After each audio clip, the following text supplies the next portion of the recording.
Hello, welcome back to Ordinal Revolution. My name is Shizzy. On this channel, we cover the entire BRC20, the entire Ordinal marketplace, everything, guys. We're really digging on Ordinals and constantly. That's it. That's all we do, guys. We don't do anything else but Ordinals here. And I just appreciate you guys watching, listening. We got a really good founder interview again today. We're going to be putting out stuff all weekend, guys. So really stick with us. Hit that little bell icon. Putting out videos all weekend. We're not stopping. We got like 9 videos coming in the next like 7 days. So look out for all of those. But today we have a really good founder interview. We have bitlive.live. These guys are awesome. We are actually a part of them. We are going to be on their channel 11 for them. It's going to be really cool. It's a really cool thing where you kind of go on there and you kind of see everything that's going on around the space, all the people who are putting out content and things like that. So we're going to dig into that. But without further ado, let me bring in my partner, as always, Mr. Yagobi. What's up, buddy? What's up? What's up? Happy Friday. Happy Friday, buddy. Yep. So we have bitlive. They've been in our spaces last weekend. We really learned a lot about the project, and we felt like they should really be on the show. So here we go. Yeah. And it's bitlive.live, actually. Bitlive.live. Yeah, that's okay. right. I got you. Want to be right. Yeah, got to get it right for the audience there. Yeah, so when you first told me about them, I dove into it and I was like, dude, like we got to get connected with the, because like we want to be like one of the first podcasts that like are streaming on Bitcoin, because what we've seen the past 6 months, really, well, 4 months, I'd say probably, is more and more applications being just living on Bitcoin, right? Or building on Bitcoin.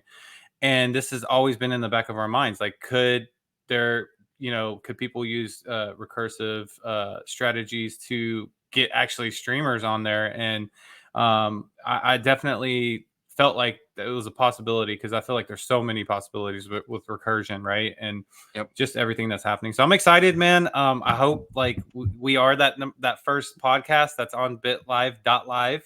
And I want to hear more about what they got going for the future. Yeah, I'm definitely excited. Let's bring them on. It's Cyd, right? I'm saying it right? Cyd Dahlia. How you doing, Cyd? Cyd Dahlia. How you doing, Cyd? Pretty good. I'm happy to be here. Thanks for having us on. Yeah, thanks for joining us. Let me bring up Jason. Jason, what's up, buddy? Hey, what's up? Thanks for having us. Yeah, I'm so excited to be on the Shizzy Ordinal Revolution show. And Yagobi. Don't forget about Yagobi. And Yagobi. I'm here. No, I'm just kidding. Yeah. All right, so let's on the show. If you guys obviously watch, but on the show we care about the people around the space. It's always about projects. We love projects, but for us, we need to have really good people in the space. We can't have what we had with DeFi Summer and the VCs dumping on everybody. So we really want to get to know the people in the space. So we'd love to get to know you guys. We'll start with Cyd. Could you tell us your background, maybe up until you got into kind of crypto and heard that magical word called Bitcoin? Yeah, definitely. So I started as a dancer. That's kind of where our career started. I am a ballet dancer. I've done jazz. I do modern, contemporary. I love to dance. I'll dance any kind of dance, really, but ballet is kind of my main focus. So from there, throughout my career in ballet, of course, the dream was to be a prima ballerina. I've accomplished a lot of dreams in dance, but that wasn't one of them, unfortunately. So that kind of got me into creating my own art. I started moving into photography. I started doing self-portraits. I consider myself a performance artist. I do a lot of performance just in my day-to-day life. So yeah, I consider myself to be a performance artist who kind of focuses on self-portraits. And so my art is kind of, for me, just a way to express myself. It started as kind of like a self-love journey. And then just to be able to have my voice out there and heard. And then I kind of started my career in activism. And so then my art kind of got towards a little bit of activism. And so yeah, I'm kind of an artist and activist. Before I got into NFTs, that was the one thing I wanted to mention is I was trying to find a way to, once I really started to develop my style, I really wanted to monetize on my art or be an artist full time and actually make money doing it, you know? So, but it was hard, you know, not being a painter, not having physical art to sell. You know, I looked into prints. There's a lot of ways you can be an influencer. Nothing really fit my style. So when I look back on it now, I kind of realized that I was kind of wanting NFTs before it was a thing, for my art. To get into that, just once NFTs did come out, I was like so excited because this was finally a way to take my art that I've just been posting on the internet. Instagram is my main outlet. I really like the idea of having like my own gallery out there for the whole world to see. You know, my Instagram is out there for anyone. Does the whole world see it? I don't know, but it's just the point that it's out there. And NFTs kind of give me this way of being able to also share my art, sell my art, develop my style. It's very interesting. So yeah, before NFTs, it was just kind of photography and dance. And once NFTs came out, I was like, this is interesting. I need to get involved and learn more about it. Awesome. That's awesome.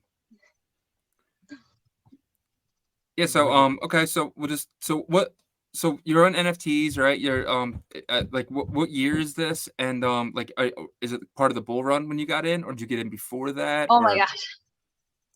I know time has just been flying by. It's crazy, but it hasn't even been that long. I don't know. So literally, yeah, I started doing NFTs maybe a year ago, maybe a year and a half ago. Like, I was a little late to the game, I'll admit. I'm not a technical person. I'm not into the tech. So when I found out about it, I was a little nervous. I didn't really know how to do it. And that's kind of where I started working with Jason. He's a tech guy. He knows about all this stuff. And he was able to help me learn about NFTs and how to put it in my art and the different ways I can use it. So yeah, it was maybe a year and a half ago. I started in I went to like Loopring. It was just a cheap way, and I really like the community of Loopring. I'm kind of a shy person, and so I kind of gear towards communities that are a little more I would say dorky, but not in a mean way. Just like, you know, I'm a nerdy person. I fit in with the dorks. And so the Loopring community was kind of more my vibe, and I felt comfortable expressing myself there. So my first collection in NFTs was the Nature Flower token collection. So I kind of took NFT and I wanted to steal that and make it my own thing. And so I made the Nature Flower tokens. And I wanted to bring nature to Web3, to the metaverse, or whatever you want to call it. I'm a big nature lover. I'm an animal advocate. I'm a vegetarian. Like, the environment is important to me. So I wanted to bring some, you know, everyone talks about touching grass. Like, I wanted to bring grass to our universe so that we could touch it anytime we wanted and share my flowers with everyone. And so that was kind of my first collection, was just some photography work I did of different flowers I took pictures of, and I minted those out. And I did thousands. I minted thousands. You know, I was just kind of playing around. I wasn't sure how many to mint, and I wasn't really ready for one of ones yet. I just, my one of ones, I wanted to keep those kind of more, they're more personal pieces. So the flowers was a great way for me to experiment and explore and see how it was before I just started putting like one of ones out there. And yeah, so when Bitcoin ordinals became a thing, I was like, this is the perfect spot for my one of ones. This is where I want my one of ones to be at. So, I mean, as much as I love, you know, playing around on that, like, Bitcoin was always kind of the place that I was going to be when it comes to like my self-portraits and my more intimate art. That's awesome. That's awesome. And you know, like, I love your story, because I feel like your story can be like motivation for someone else that doesn't have a ton of experience in crypto, in DeFi, right? It's like, we need more of this. This is like perfect onboarding, because like, you have the activism that screams Bitcoin to me. Like, you know, like, it lines up with it. And then you know, the artist side of you, and then just really starting to learn. And I'm actually pretty impressed and shocked that you joined the Loopring community, because like, I don't know too many people that like actually did that. So that's actually props to you for finding that.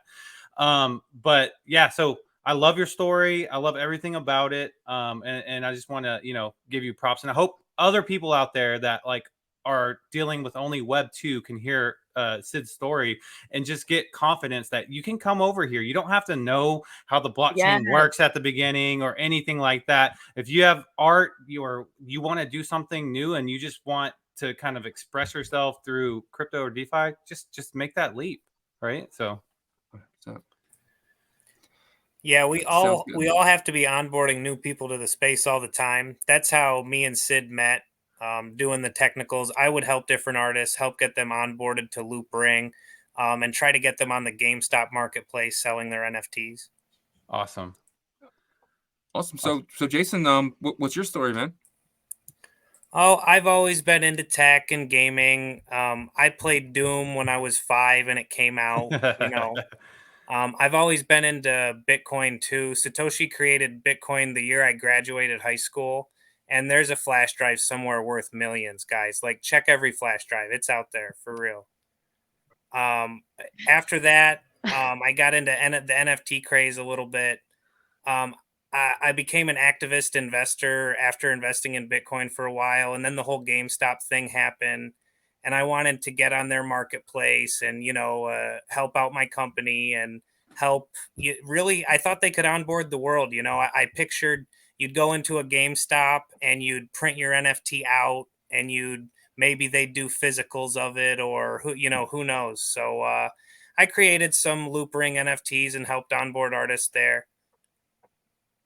But when Ordinals finally came out, it was like finally, and we just said bye. Like, we just said bye. Goodbye, F. Goodbye, all that. Hello, Bitcoin again. Yeah, I love it, man. It's a similar story. Everyone's like us too. Once we saw it, it was like we just knew this is it. This is it. Yeah. I think it was a little bit different for me, at least. Like that, I actually laughed at all the laser eyes because I didn't realize that Ordinals was a movement. Like, I guess I didn't realize it was the movement it was, because when the mempool clogged up, I was just like, like they always talk shit about all these other, chains and stuff. But then, like, I want to say 2 days later, this light bulb just like turned off on top of my head, and it was like, dude, do you know how much like liquidity is over there? It's like, this is the rock. This is like where it's at. So yeah, I love that story. We're definitely in that same boat to where we realized, and same thing with Cyd, was like her one of ones. There's a reason why she came to Bitcoin for that. It's because it's the most secure, chain and stuff. So yes. All right, definitely, so and to be a part of history, to be honest, it's like a big deal to have Ordinals on Bitcoin, and like it's the future generation thing too. Like, this stuff is gonna go on a lot longer than I'll be here. So yeah, it's just really cool. Yeah, I think that's really cool. Like, some kid in like 100 years goes. Yeah. Exactly. All right. Well, it looks like Shizzy might be having some connectivity issues, but let's go ahead and jump into BitLive. Where did you guys come up with this idea? Who was it? Was it Cyd or was it Jason? Can you kind of talk about where BitLive came from? Yeah, I would love to get into it a little bit, and my journey into Bitcoin. So when I first started doing Bitcoin, what I did is I went through like all my art, and I was like, what ones do I want to inscribe? And like literally, I want to inscribe everything, obviously, but the prices are a little bit higher, and I wanted to think about it, and I didn't know about the tech yet, and so I'm kind of glad I didn't inscribe just anything, because there are certain pieces of mine that I think, with the higher quality of the image, I'm waiting to see how the tech evolves. But so I picked out kind of the pieces that I thought fit the Bitcoin community. I kind of felt like an outsider coming into the space, even though I love Bitcoin, I love the tech. I love the movement of Bitcoin and what it means. But I felt a little outside. So when I went and I picked my pieces, I picked the first two pieces I picked. The first one was an art, like an activism piece. And I'm actually wearing like a Bitcoin tank top in it. And this is well before Ordinals and all that, probably 2019 or 2020 or something like that. So I was like, well, of course I have to do this one. And then the other one was a dollar bill. I kind of wanted to get on the story. I'm not going to talk too much, but the dollar bill that I inscribed, the name of the piece is "I Will No Longer Do the Devil's Wishes." And I found it when I was working retail.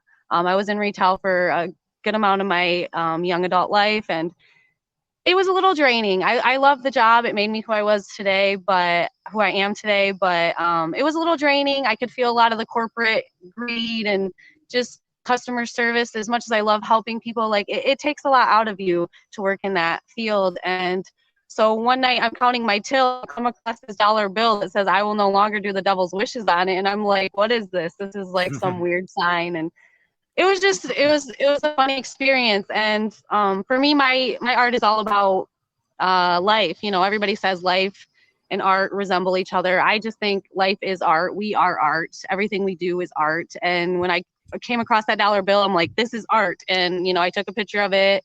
I, of course, edited it to make it kind of fit what I was going for. And yeah, so that one, that was a piece from a while ago too. And those two pieces, I was like, okay, these resonate with the Bitcoin community. I can feel kind of like an outsider, but I can also feel like I'm kind of communicating with you guys and letting you know, like, I'm a part of the Bitcoin movement too, even if I'm a little different, you know. But I mean, honestly, the Bitcoin is filled with a bunch of different people. That's the thing. But when you get into NFTs and stuff, you do feel that D-Jenny type of vibe. And I just wanted to get in and fit in with the vibe a little bit. So I picked pieces kind of based on that. And I thought it was kind of funny to inscribe a dollar bill on a sat too. Like that was kind of a funny, ironic thing to me. So yeah, so I started minting my art, of course. And then Jason and I kind of started brainstorming. We're like, what do we inscribe? What do we inscribe? We really believe in the fact that whatever goes on Bitcoin does need to be like something that is going to be passed down for generations, something that you think about, not just anything. I mean, of course, put whatever you want on there. It's a free open thing, and I love that. But we wanted something that we could be proud of, and that, you know, when our grandkids or great grandkids or whoever in the future sees it, they're like, oh wow, that's cool, you know. So that's kind of how we kind of started the blockchain fossils. I know I'm here to talk about BitLive, so I'm gonna quickly just giving you the story. But blockchain fossils came about because, you know, I'm a nature lover, and you know, we're both kind of nerds. You know, we love science, and we really love the idea of taking these fossils that, you know, in hundreds of years from now will be deteriorated. You know, there's wear and tear over time. We love the idea of preserving those, and then in future generations, scientists can study now at least those images. You know, of course, they're not going to have the real bones anymore, but those are those images, and they can use those images in previous studies, and hopefully that, you know, it could be used as a learning experience in the future, or you know, like an educational type of thing. I'm sorry, I'm totally stumbling, but no, you're fine. Blockchain fossils, it's about deep time, taking those deep time lost artifacts from Earth's history and putting them into the deep future with Bitcoin. Yes. Well, I actually think that's really important, right? Because when you do that and you put it on Bitcoin, no one can fudge with that. No one can, like, you know, change the, like, what the past was, the history, right? And so this is for future generations to see and say, like, you know, it's going to be like a history book, basically. So I love it. Yes, and we take it very seriously. Like I said, the science is really important to us, and you know, we try to get permission from all the photographers who took the pictures of the pieces, and let them know we're inscribing it, and we've gotten permission for the pieces that we've inscribed. And then, you know, I go out of my way to research all these fossils and the facts about those fossils. And then I go even further, and I research the specific species, and I try to learn facts about those. And at some point, we would really love to inscribe, like, the fossil facts and the credit to the photographers and stuff like that, with reinscription or however else that we can do that, just to, you know, because when I come from Loopring, when you inscribe your piece, you can type artist, and, you know, you can put little information in it. It wasn't the same way with Bitcoin when we started inscribing. So But we do have plans to put that information into the Metadata. ordinal as well. And Casey introduced metadata, so we're going to put all of the scientific facts into that metadata in our next series. Gotcha. So you're going to use reinscription for that? Yes. Gotcha. Cool. Yeah, I'm actually looking at the collection right now. You guys have been doing this for a minute. The first inscription is the 150K. Yeah. February. Yeah. Yep. And we jumped in as soon as we heard about it. It took us a little bit of time to come up with what we wanted to inscribe, but like once we got it right, we were like, okay, we got to do this. And it's a small series right now. It's a small collection, but we plan to. I plan to be 80 years old still inscribing fossils. Like that's that's the goal for it. If it's just me, but really we're trying to bring in other people. Like if there's a fossil or any kind of science that you want to see on the blockchain, please, inscribe it, we'll add it to the collection. We want to create a standard, that way you can't inscribe something that's not a real fossil. We saw the Mexican alien and stuff recently. Like we want to keep it real science. We want to develop a standard, and then we'll include other people's inscriptions in our collection as well, if that's something they want to do. Or we really do want to see science and history on the blockchain. And so that was kind of our first ordinal collection that we worked on together, me and Jason. Yeah, that's cool. Did you hear about the Mexican alien? It turned out to be a cake. A cake? Like they cut into it today, and it was fake. So it was a cake. Unless I saw a fake video. Just look at a fake video. There's a lot of conspiracies. About it. But I actually saw the video of it. I know I sound like a crazy person right now, but just go look that up. Okay, I will. But and another thing, real quick, Shizzy, I don't mean to talk over you, but like one thing I want to just kind of point out is that like you can tell that Jason and Cyd have like an appreciation for what's going on in ordinals, because it's not like, oh, they just came over here and BitLive, I have this great idea, BitLive. They've been doing this since February, right? Mm-hmm. So really love that you guys brought this in to the story today for our audience and the ordinal audience. So I appreciate you guys sharing the blockchain fossils with us. Yeah, we wanted everybody to kind of get to know our background a little bit, because the BitLive thing is kind of it's a big idea, and I think a lot of people are getting this vibe of like, you can't do that, you're just one of those scammers or something. Like, I don't know. But, we have been in Bitcoin for a while, and Jason is very smart when it comes to the tech. And so between me and him, we just bounce things around, and, we're experimenting. I mean, it really is about experimenting. We might not create the newest, biggest decentralized streaming service, but, we wanted to try. We wanted to take that step and just see if it was possible, or if it was something we could create. And we are looking for other builders who are interested in really like expanding Bitcoin into something like big for everyone. Like we want to see everyone move to Bitcoin. That's the goal. Yeah, for all of us, for sure. But yeah, that's awesome. So you guys came from Loop Ring, in February, you guys got into fossils. It's like perfect. It's such a good story.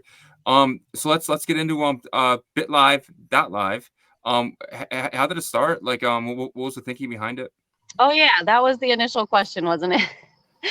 I'm sorry. That's okay. No, it's fine. Go ahead. So yeah, BitLive, that came about when we were kind of brainstorming different tools. Jason, he is more of a tech guy, so he wanted to get into the infrastructure of things. I'm an artist, so the tech is kind of boring to me, but I do love the possibilities. And when we heard about the hackathon, I was just like, hey, is there a way that, because as a dancer, I dance, so I do videos, and I even just do artistic videos, performance art stuff. So I've wanted to create my own YouTube video, but the thing is I don't like YouTube.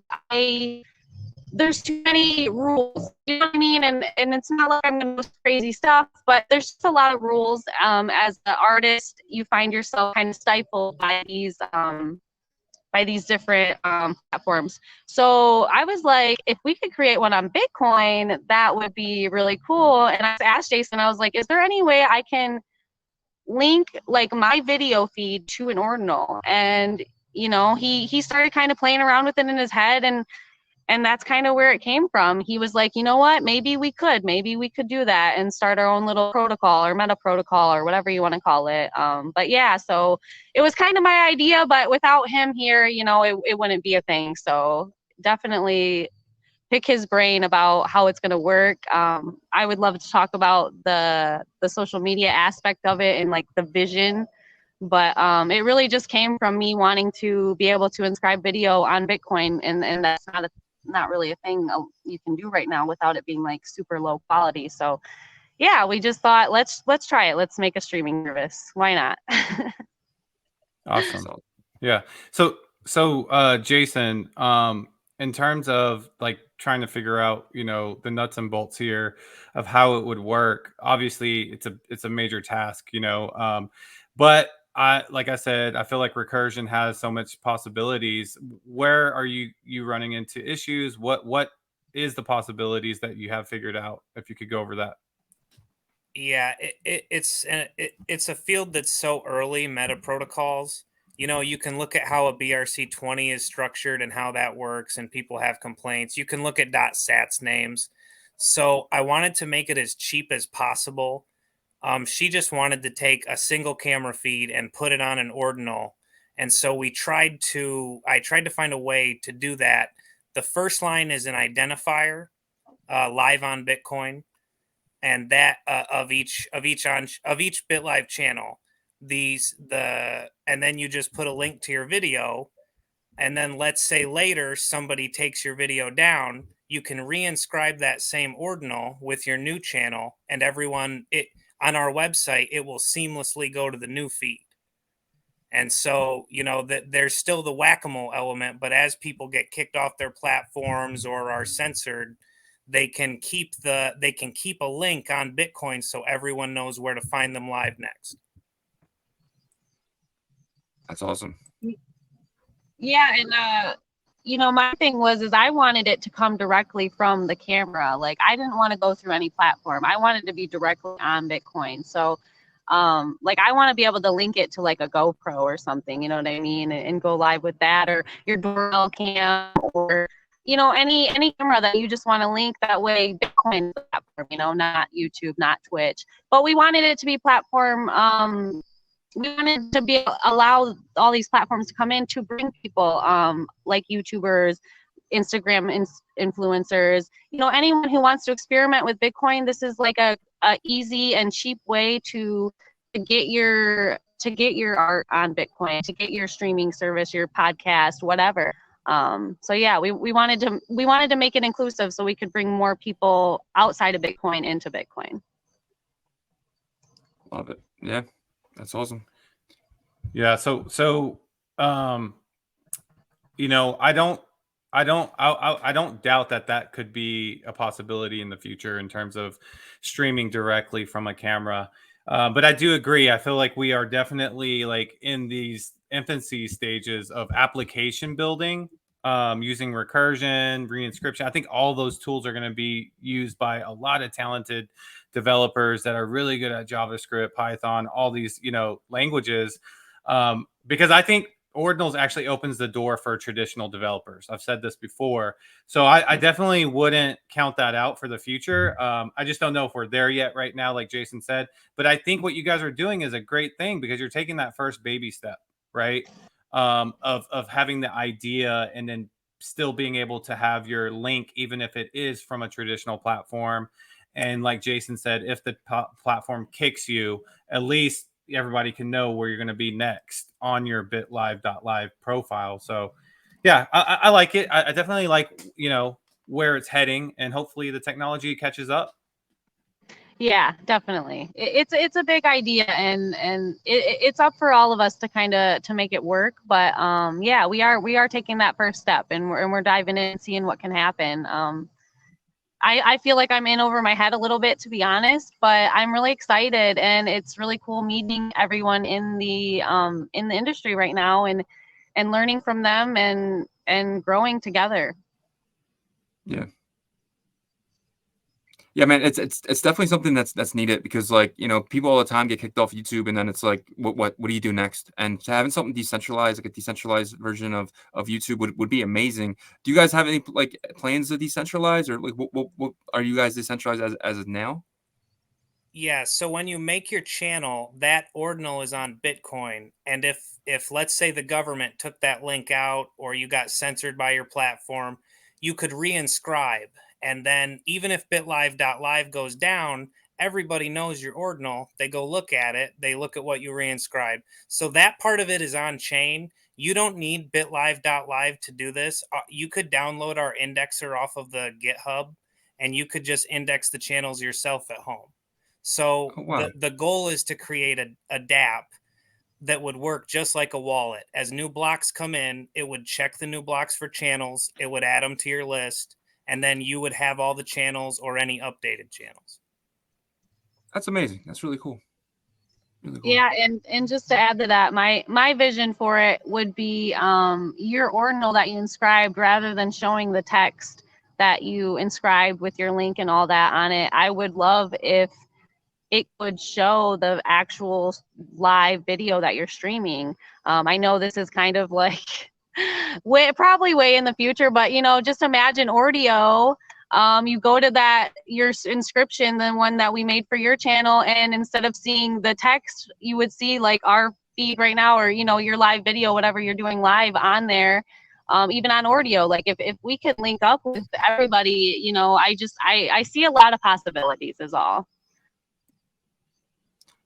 Yeah. Yeah, there's so many ways you can go with something like this. Well, yeah, and then also, like I said, just we're so in the infancy stages. I mean, there's people that are inscribing libraries of JavaScript, right? I think React got inscribed the entire library like what, a month ago or 2 weeks ago. Yeah. More of that's going to happen, right? So I don't know, Jason, if you see it the same way as I do, but I definitely see applications, like intricate applications, eventually being inscribed on Bitcoin. Is that what you see as well, or do you feel like there's limitations that we can't get past?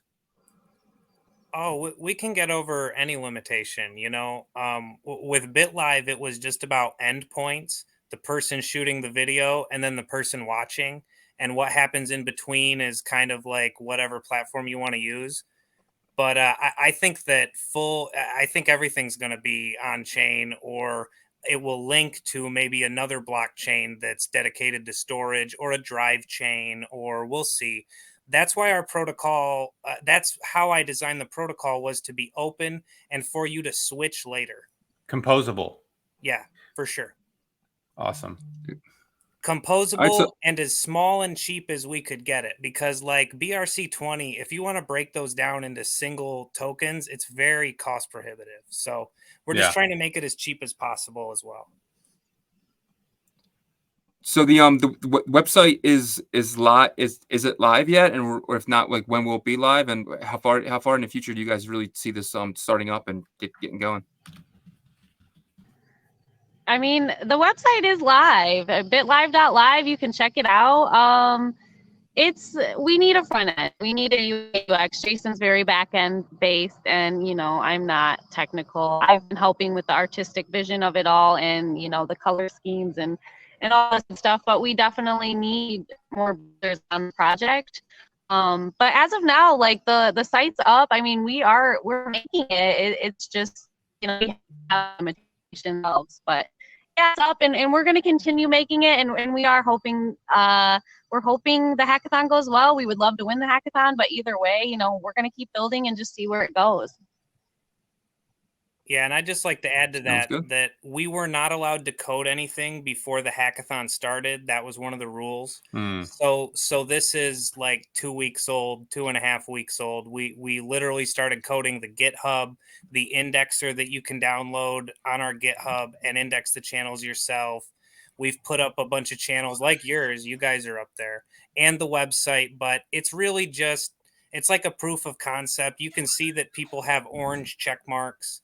We're testing out, like, if somebody impersonated you guys, we wouldn't want them to receive Bitcoin on your behalf, right? And Mm-hmm. so we've got the orange check system. We're just testing all that stuff, but we need front end so bad. We need a UI UX guy to come in as a co-founder and, you know, help us win that prize money. Yeah, for sure. So you guys hear that? They're looking for a front end dev to help out with the bitlive.live. So if you're interested, I mean, this is groundbreaking stuff, guys. You know, you guys don't have a token, right? You don't have like any NFTs associated to this, right? So if anybody's calling you guys a scam, they can go kick rocks, because like there's nothing that you guys can scam here. To me, I commend you guys for putting yourselves out there to push the envelope. I want this to work, right? So like that's just my call to action to all the front end devs out in the community. Yeah. Oh yeah. Awesome. And Yeah. you guys are a service, you know, you're not a product, which is even better, you know what I mean? So it's awesome. Yeah, and I'd just like to add, we never charge for the inscriptions. You can use any inscription service you want. You could even put it's actually platform independent with ordinals as well. You could put it on a stamp if you wanted. If you were one of the stamp people, you could put a BitLive on a stamp. So we're trying to be as open as we can, and we never take any money. If people advertise on their channel, we don't take anything of that. So we're trying to be in the spirit of Bitcoin.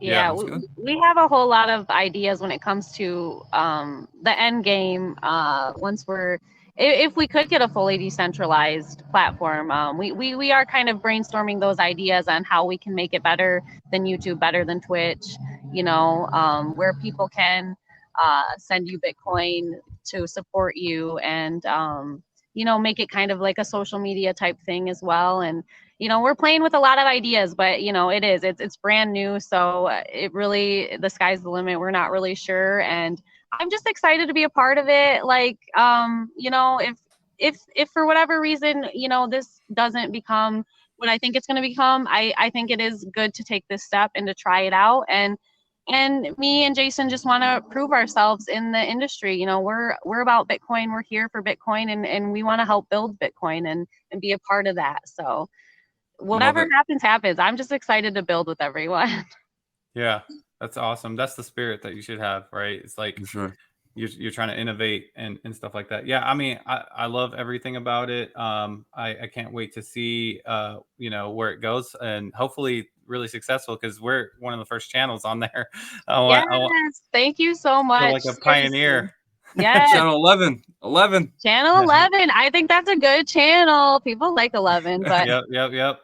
I think it's a good channel, and I appreciate you guys, you know, trying this out with us. I am reaching out to people. I've reached out to a few other YouTubers.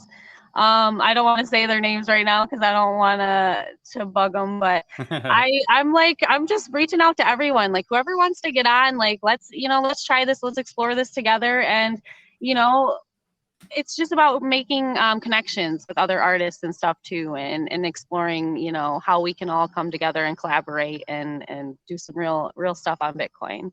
Yeah.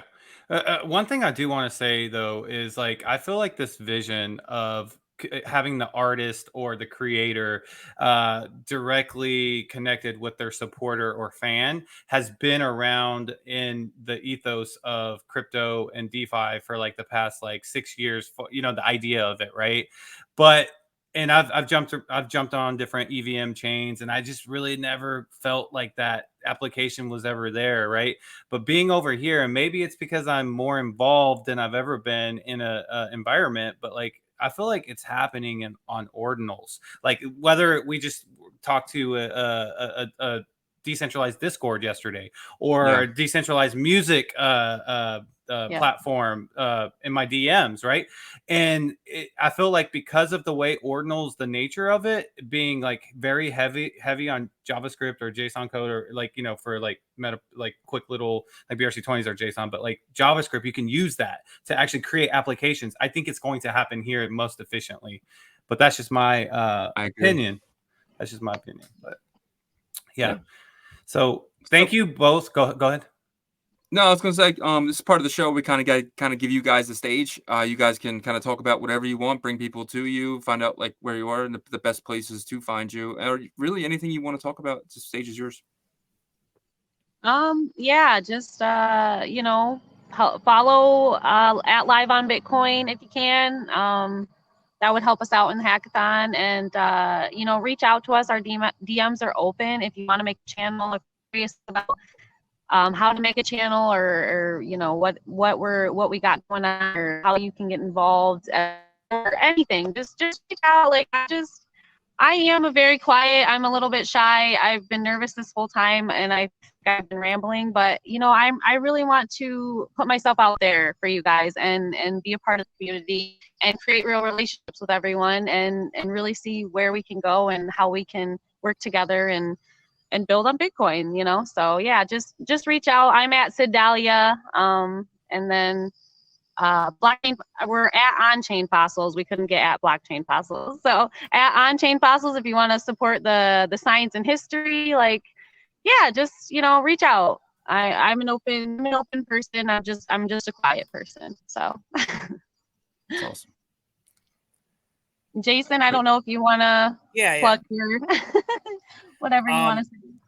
I founded Bit Together, which it helps people making ordinals come together and save on fees by not getting into bidding wars with each other. They coordinate their price to try to get a lower price. But I'm not trying to plug that as much as BitLive. I think it's so important with all of these different platforms brought together on Bitcoin's blockchain. They're forced to compete with each other right next to each other. And we're hoping to break up the echo chambers, kickstart that competition. But, you know, we need help. We need everybody trying to onboard, get people like on BitLive in addition to their current platform. And we will come back to you guys with a list of the best decentralized hosting platforms as soon as the hackathon's over. Nice. Awesome. Amazing. Well, I appreciate you guys being here. I appreciate your stories. I appreciate you telling all of our communities about you guys, and we love you guys. You guys are awesome. Backgrounds are cool, and your product you guys are building is very needed, and we're very much looking forward to it. I appreciate you, Shizzy and Yagobi. You guys made me feel very comfortable. You've been super nice this whole time, and I really want to thank you for that. I you know, as an introverted person, it means a lot to have people just make you feel safe. So yeah. I appreciate you guys so much, and I'm so glad we got to come on and talk. Yep, we appreciate you too. And by the way, you did great. Thank you. You did great. Yeah. Yeah. And you guys have an open invitation. You guys have any new updates or anything? Maybe after the hackathon, pop back on, and we can kind of give the audience an update, and maybe show the site next time and everything. So awesome! Thank you so much. Thanks, guys. Yep. See you. Have a great one. Later. Yes, that was awesome. I was very impressed. She's amazing. She's an artist, and you know, we've been really digging into artists, and Jason's phenomenal. He seems like he's a great dev, and the products is definitely, like I said, definitely need it, and I'm excited for it. Yeah. And even though there's like, you know, there's going to be some difficulties to get over with, you know, if their end goal is to live stream. I love the fact that they're taking this jump, because, you know, it takes courage to do that, right? Like to say, okay, we're going to try this. But again, like there's no incentive for them to like scam or anything like that. So for people that are thinking that, you know, like I said, kick rocks. I love this. I love the attempt, and they're actually not in an attempt, because they have a website. We're on there, you know, and it's just the first step. So many more steps to come.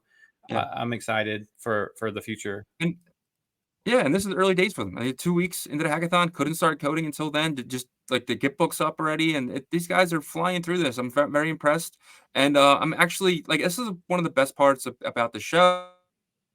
Is we get to see stuff super early, and then next year we get to be like, yeah, we talked to them when they were just in the freaking hackathon. Exactly. You know what I mean? Like, I think this is one of the projects that we're gonna look back on and be very impressed with it. I mean, we're involved with it. I mean, we're on the show. We're not involved with it, but we're gonna be one of the channels, and obviously we're not gonna make anything from that or anything like that. But it's really cool to be, you know, to be one of their channels. Yeah, to be a part of innovation and stuff. Yeah, for sure. And I I think the people that are kind of like missing out on ordinals right now, because either they're like busy with like, so many people get stuck on like, you know, tunnel vision on the chain that they have been, you know, successful on or whatever. And then, but like, this is Bitcoin, you know what I mean? Like, and then like, you gotta dive in there, and there's so much stuff happening. So really, really, really love all the energy of innovation happening. And yeah, man, I don't know. And another thing that I really loved about this interview was, dude, like it like was such a good, like innocent interview. You know what I mean? Like with like Cyd, she was, you know, said that she was an introvert, and